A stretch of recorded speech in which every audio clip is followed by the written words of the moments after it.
welcome to Reality Hour and the darkest timeline of America's Got Talent, the Champions. I am Adam Samuel. Today we are going to be going over, I think it's week 4. Yeah, week 4 of Got Talent, the Champions Season 2. I am not so high in this episode, but my co-host Eric is going to help us get through it. How you doing today, Eric? I don't know how I'm going to help you get through it, because I hated it too. But let's just start with the headlines. All right, so what have you got for us today, Eric? The Gabrielle Union shitstorm continues to accumulate and dump more shit all over NBC and Simon Cowell and the show.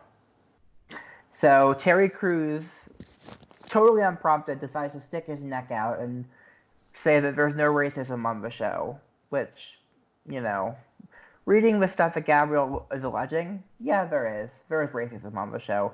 Gabrielle tweeted back that she would basically calling him a liar and calling him out as shit. And then Terry Crews decides to tweet, the only woman who something along the lines of, the only woman I need to respect me is my wife, or something like that. I don't even know what it was. And then Nick Cannon, former America's Got Talent host, decides to also stick his neck in and defend Gabrielle and call out the show. And this controversy is not going to go away. For good reason, it's not going to go away, because while Gabrielle Union should have been fired, she was not fired for the right reason. So, and yeah. I just find it like she was just a bad judge. Like, if it had just been that. Yes, exactly. If they fired her for being a bad judge, no issues. I would have been on board with that. If they fired her, Julianne, Howie, and Simon for being bad judges, on board with that too. So, but nope. I find it funny how Julianne Hough has just vanished. She's like the Roadrunner. She's gone like meep. She's gone. Yeah, good for her. She still has relations with the network. So. She is sidestepping like I don't know who sidesteps. The meep thing was the best thing you can do. So let's. I did find it. I was on Twitter one of these days this week, and I saw Terry Crews trending, and I said, "Uh-oh." This. I was just like, "Oh no."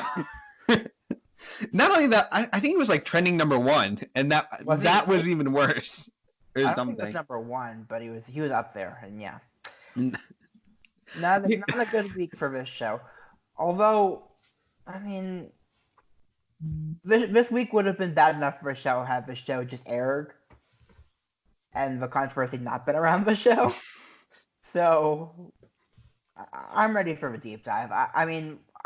There's a lot we could say about the controversy, and none of it's good. There's no heroes in this story. There's no one I like in this story. Yeah, there's like no one to root for. It's just all bad. Just everything is bad. Bad, and then no one wins. Anyway. It's the moral of 2020 so far. Yeah, basically. All right, so we are going to do our deep dive. We are going to go through all the contestants. Eric actually, just before we went live, got to watch my reaction to the silhouettes because I had missed watching them. Eric has some words on them, but we will come back to them. So kicking off the night is we talked about some rough stuff. Now I think we can both agree there's a lot of feel-goodness to this act, and I remember these contestants very well from when they performed. It is Christian, Stoinev, and Percy. They got me to smile, Eric. Yep, me too. Honestly, I will say, before we get into the acts, I'll say that although the results were absolute garbage this week, there were a couple of acts that didn't make it through that I enjoyed. So, first of all, I thoroughly enjoyed Christian. I don't know if I would put him in the category as a champion. Do you think? Would you? None of these people are champions. Let's get that out of the way. If they renamed the show America's Got Talent, the All Stars, it would be a different story. Anyway. Yeah, honestly, I feel like. Do you think we're gonna get another season of this, or is this it? God no. I mean, the ratings aren't doing well enough to warrant that. It should have just been a one-time, It like maybe absolutely. every 10 years or something. Like Yeah, no. like make it a big thing and Yeah. just when we're down to this point, like as much as I love like Christian, he's like such a good act. It's just so it's not champion level. But anyway, the first big thing from this was we have a different dog. Tell me what's going on here, Eric. Well, all of our jokes about Scooby dying were thankfully not real. I said he didn't die. You said he died. I said he might have died, but thankfully he didn't. Although Christian really did fake us out on that one, didn't he? What was going on? Was he just like emotional that he's not performing with the dog, or I don't know. yeah, it was like a really like awkward moment. Like everything kind of stopped. Then he was like, They were "Whoa, like, "Oh, gotta reel you back in." yeah, yeah." Happy Scooby's still kicking. All right. But I will say the dog was always the best part of this act, and it still is. The part where the dog's just like doing the thing on the back is just so great. The funny thing is, he almost doesn't need the dog because he is just really, really talented. I think I'm gonna say this, and I'm gonna put this out. Of all the dog acts I've seen on these shows, I think Christian and whichever dog he's performing with are probably my favorite, honestly. Like of the dog acts, what? I'm not sure my absolute favorite, but definitely up there. No, he personally my like favorite. I just get such a kick out of it. It's such a like it's a feel good moment. Like you can't come away from that going like, oh, because he's actually like really talented. What he does, his strength, like I feel like he can hold his own. He's like there's brilliance here because he's like a circus performer, but if he was just a circus performer, it wouldn't have nearly the draw of having the dog with it. And with it, it just kind of it's such a good match, and it's really I absolutely agree. Very entertaining. Not only that, but I saw him on America's Got Talent, but he's like made the rounds. Like he's been places. Like he's been hustling. He was on the show what was it called with I Can Do That, where they did with the celebrities. I saw that one. And I've seen him like performing on like clips on Instagram. You know, like you get those like I don't know, like on Reddit or Facebook where it's like a couple minutes of look at this cute thing. Like it was him. Like he's built this kind of, and I just say good for him. I mean, he's a talented dude, and he can. What? He's made the most of his exposure, which is great to see. Yeah, and he didn't seem like annoying about it. You know what I mean? Like sometimes these acts or people from these shows kind of go a little bit too far, but he kind of did it exactly right. And did he? Are we going to talk about results early? We'll talk about results as we go. How about that? Because if you haven't seen the episode by now, which is Friday when I'm posting this, yeah, sorry, spoilers. Christian does not make it through. He was in my top 4. Like I really enjoyed this. Oh, act. You don't know any of the results? I know. Yeah, I know them. I know he didn't make it, but I didn't know if he made it to the final decision. I don't know the final decision who made that, but actually, yeah. Anyway. All right. Any other thoughts on Christian? Nope. All right. Well, this is another point where we gotta next up we have voice service, which is an act I thoroughly enjoy. Don't think they belong in the champions category. I don't think they got top 5. They got top 5, but champions should be reserved for winners and runners ups and What are you gonna do?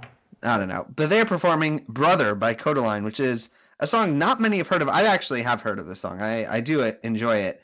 Codaline is a very, very good band. Their songs are like emotional roller coasters.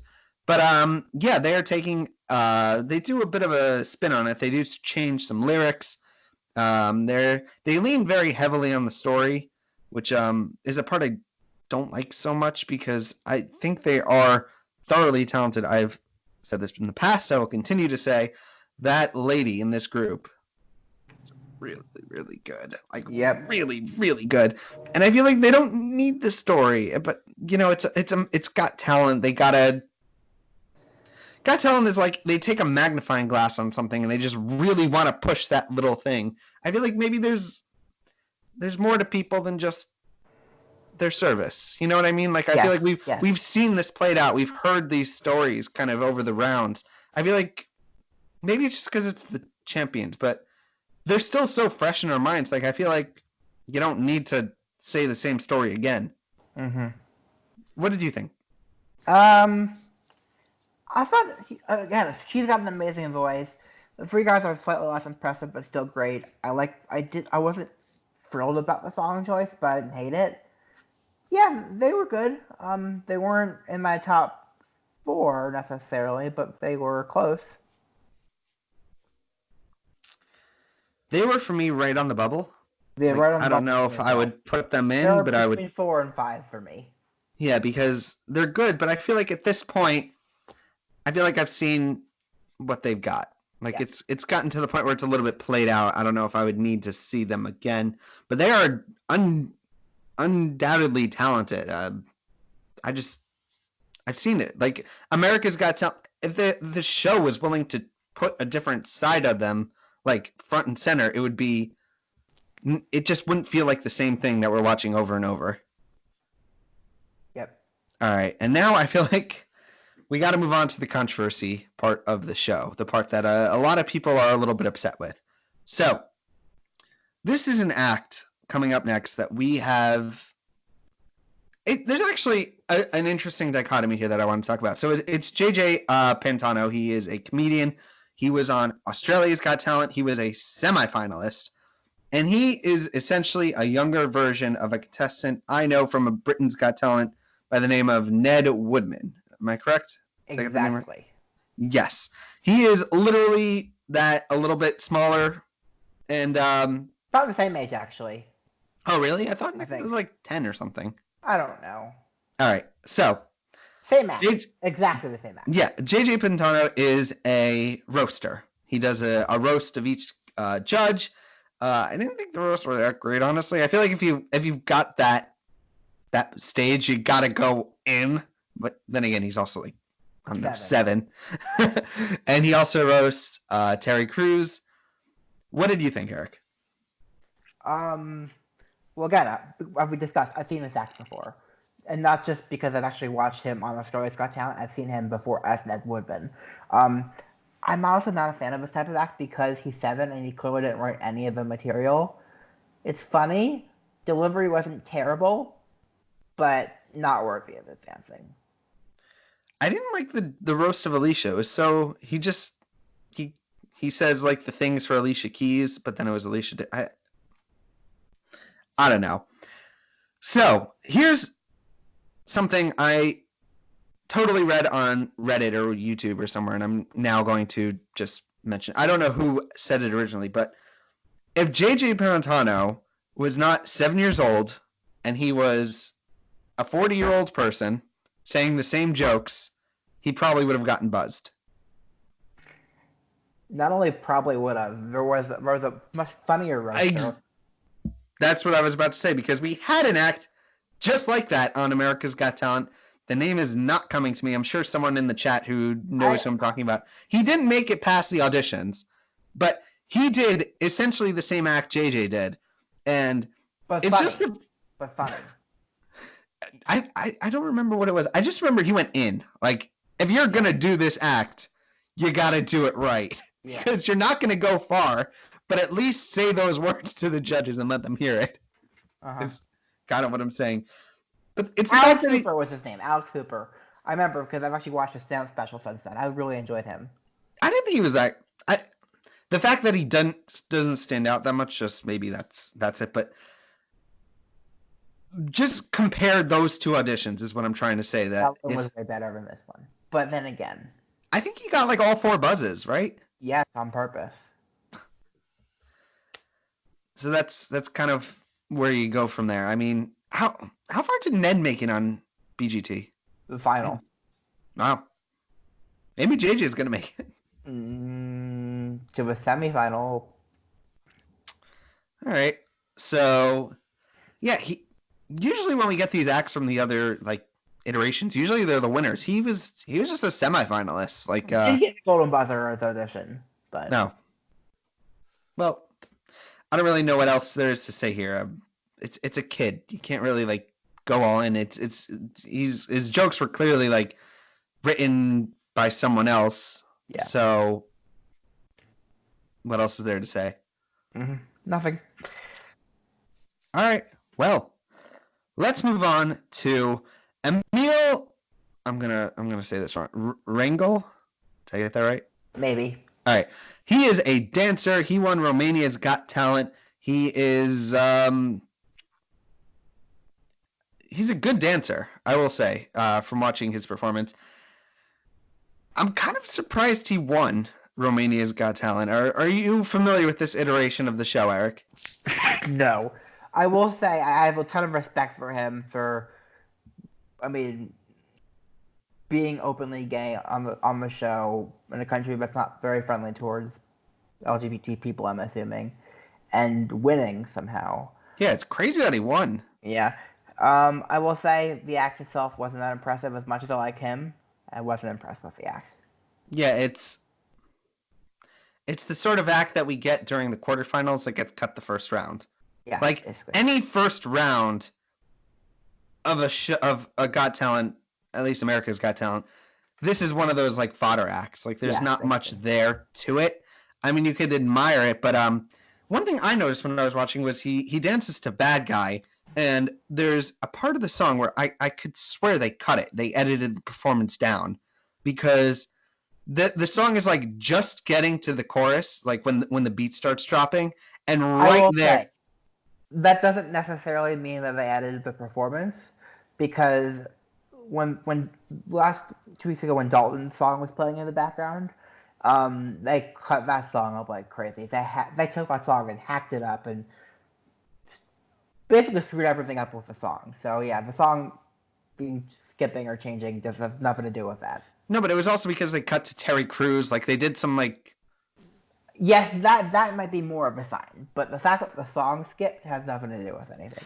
It's also crazy to me because Bad Guy by Billie Eilish, for me that seems like a very recent song, and this show is taped months ago. Like, it's not that recent a song.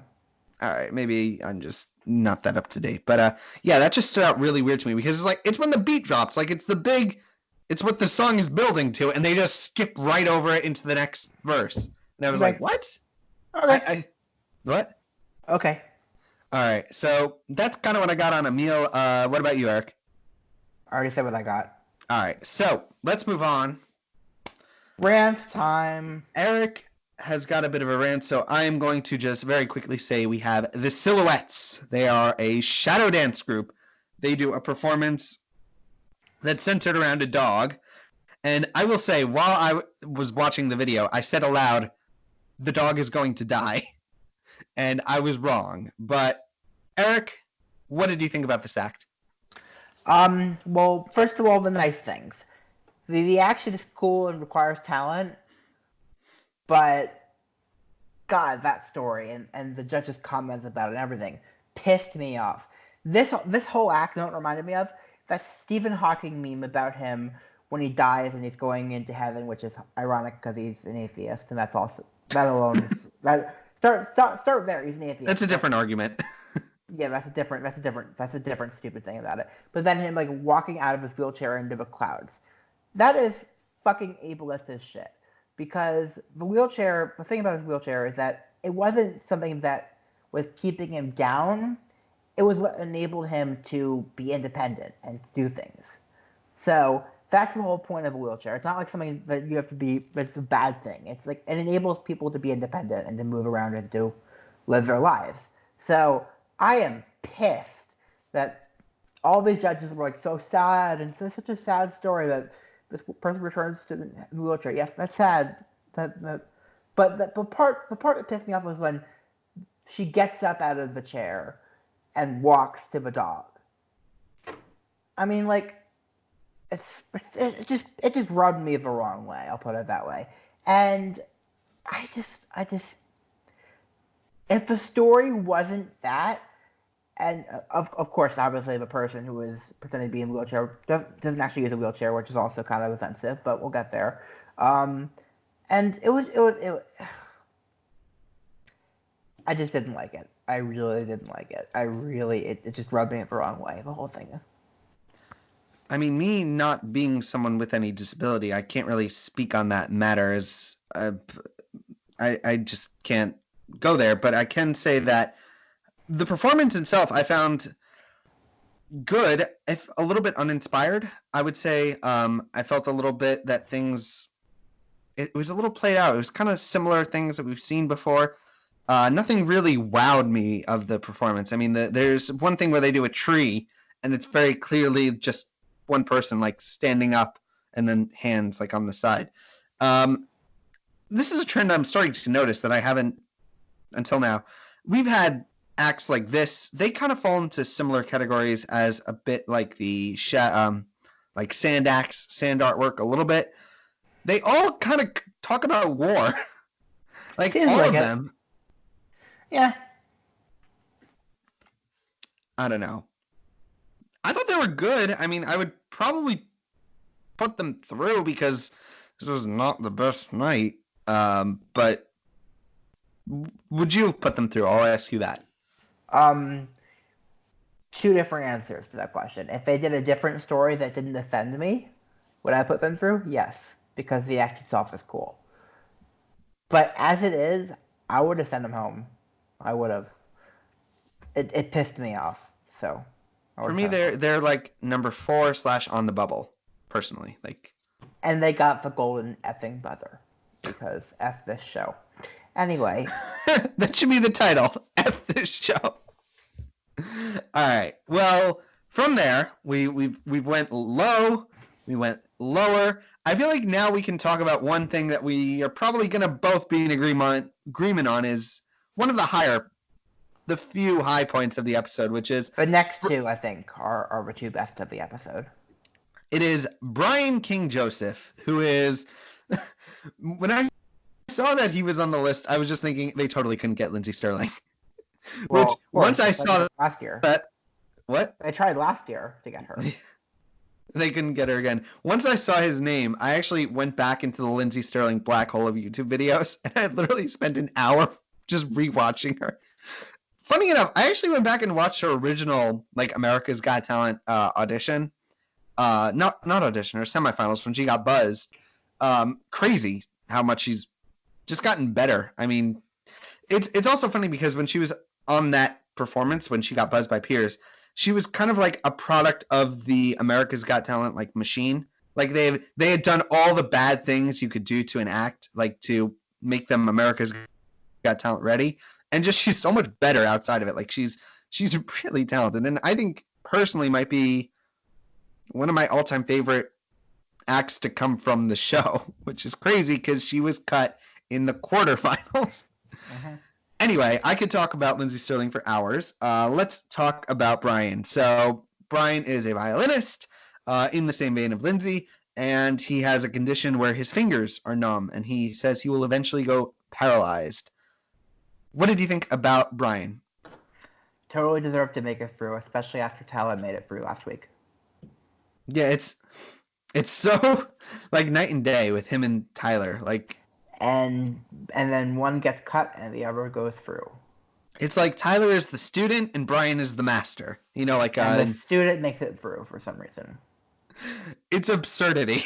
It is absolute absurdity. He was totally robbed. He was my number one. I'm sure he was. He was. This dude is ridiculous. Like, I love these acts. I love it because this is the acts you will not see on any other show. Like, it's just so. I love it. I love like just straight people who are just willing to not sing and just have it be an instrument. And he's so good.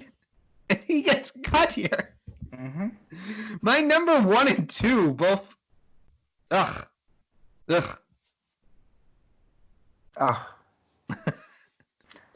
the episode title this week, by the way. Ugh. Well, let's try to break this down. So, Eric, where did Brian apparently go wrong with the superfans? He didn't because it was the judges that sent him home. Mm-hmm. But why didn't he get into the top 3? Top 2? Top 2. Yeah. I don't know. I have no words. Mm-hmm. I truly have no words because he's just so good. Mm-hmm. He didn't even make it. Well, I'm every single superfan. I want to see their credentials. I think there should be a quiz or a test before everyone is allowed to be a superfan. I think it should have questions not from America's Got Talent, but from every other Got Talent show. If I were to take the test, I would fail it. That's how hard I want it to be. Okay. Let's see. How would you do on that test? If it was, I would fail too. If it was good, if there was a proper test, I would fail. I would probably get like 4 questions, right?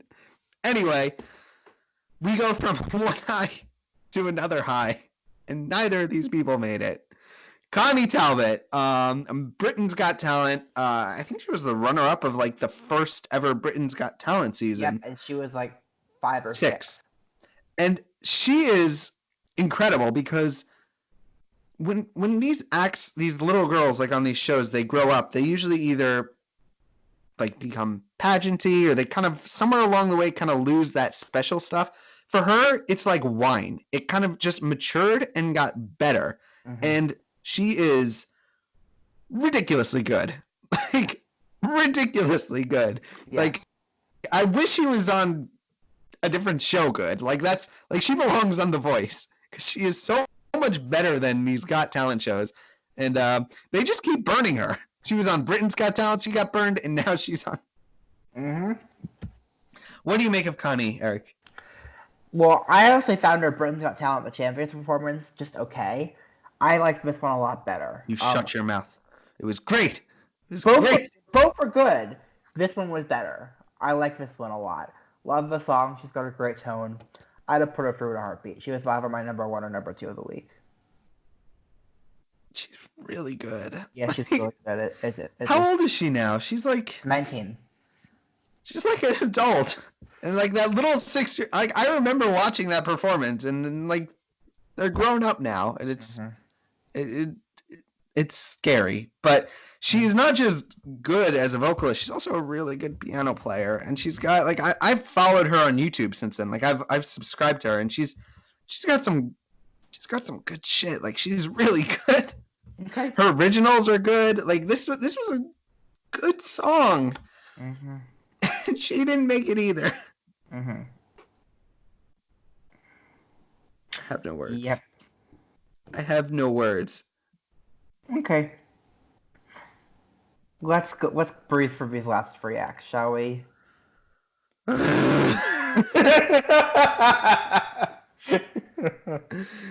It's absurd. Yes, it's awful. Sandu Trio Russian Bar. They are Daredevil, kind of a bit of a circus act. I think is them and Christian. I feel like are kind of in the like. I could see them performing together a little bit. What did you think of them? Well, if we're comparing them to Christian, I'm 100% on Team Christian. I mean, they're in the same category. They're in the same like circus performance. I know. So many other acts I would have put through over this act. I mean, it's good, but I don't really have much to make of it. I mean, I watched it. I sat through it. I was moderately entertained. And then I watched the next act. And honestly, when I was thinking of these contestants, I totally forgot about them. Yep. Like, just totally, I was like, that's what I got. Mm-hmm. But they got super fanned, so. I swear to God, I want those super fans lined up. Like, I want, if you're calling yourself a super fan, you need like a card. You know, like you have like a Dunkin' Donuts card, you have I don't know, whatever card. But they need a super fan card. I want to see their card before they go in. Okay.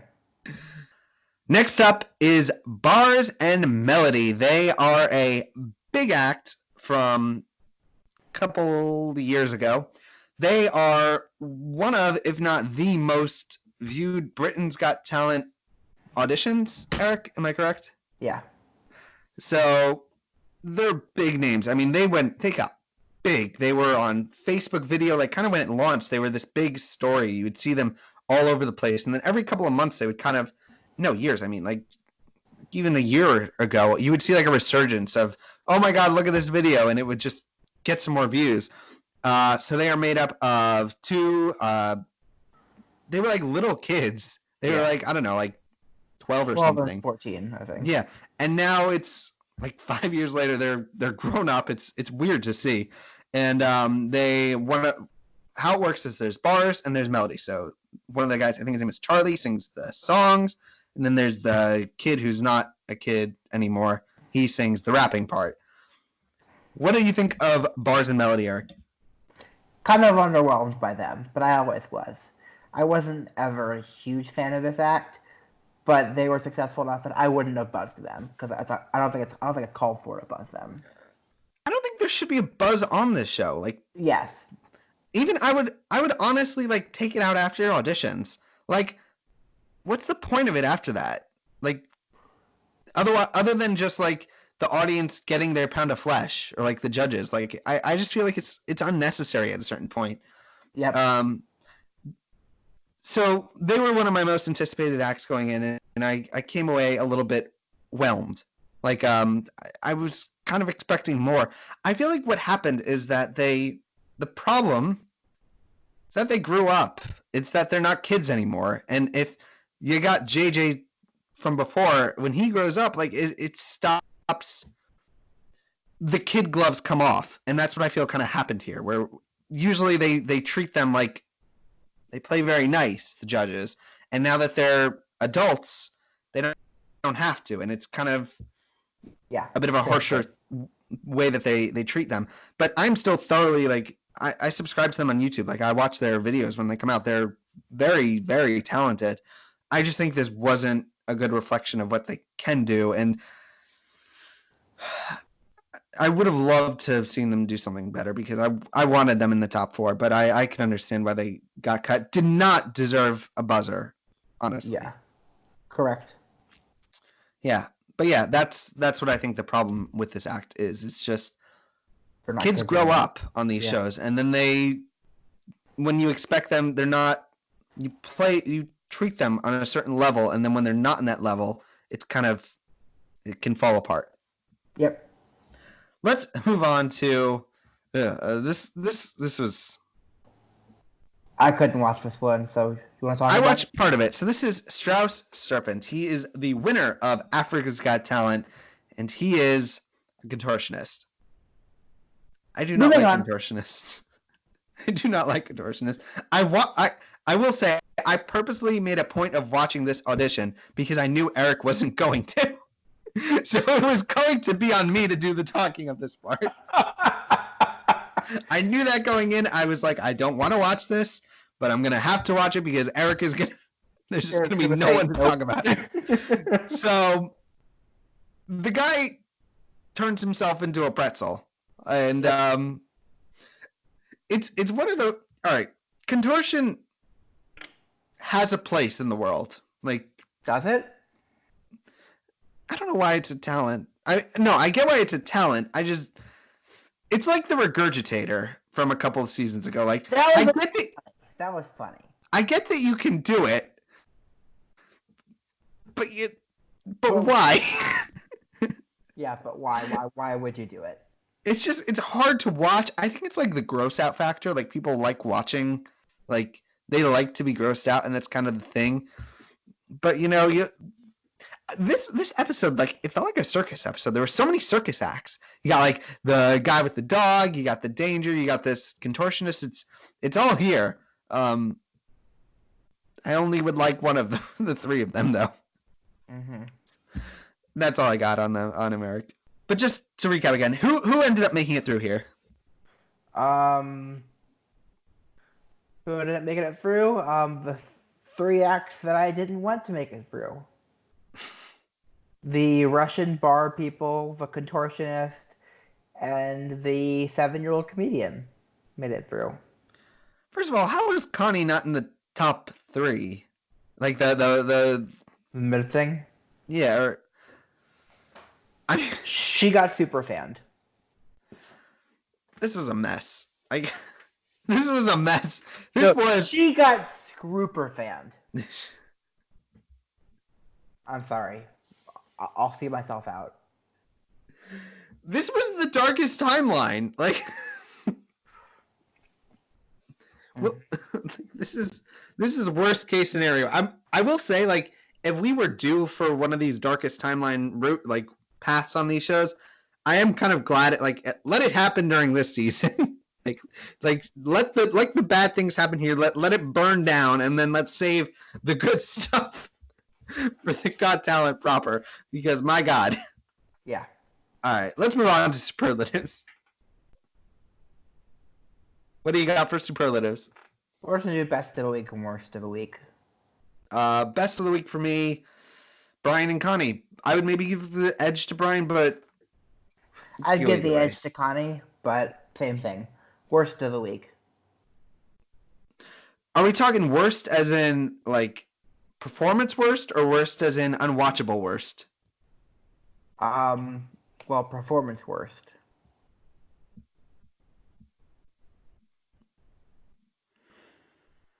I mean, the contortionist was hard.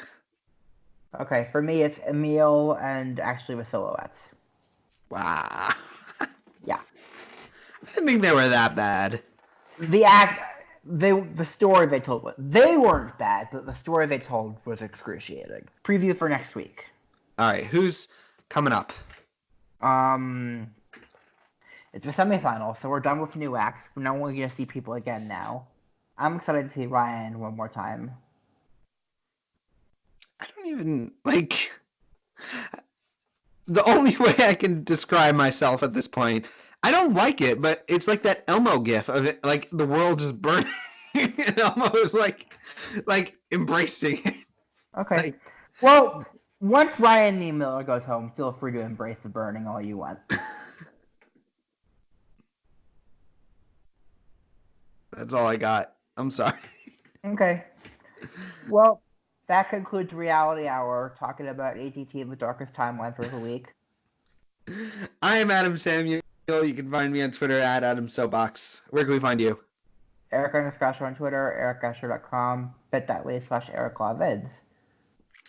Yeah, how many more weeks does this show go on for? 2 more. Just 2 more? Wow. So it's not going to overlap with American Idol. No, it'll end the week before Idol begins. Huh. That works out perfect. Yes, it does. I am getting super hyped for Idol, honestly. Me too. I'm starting to get the excited, the pre-show excitement. I'm excited. I'm prepared to be disappointed, but I'm hoping I won't be. Yeah, I mean, American Idol's honestly, it's what I've got of these shows. Like, we talk about America's Got Talent and the X Factor. Like, American Idol is my show. Mm-hmm. And we cannot have another bad season. We cannot have another bad season. I can't take another Lane Hardy win. Never can I. Anyway, see y'all next week. All right, guys. Until next time. Peace.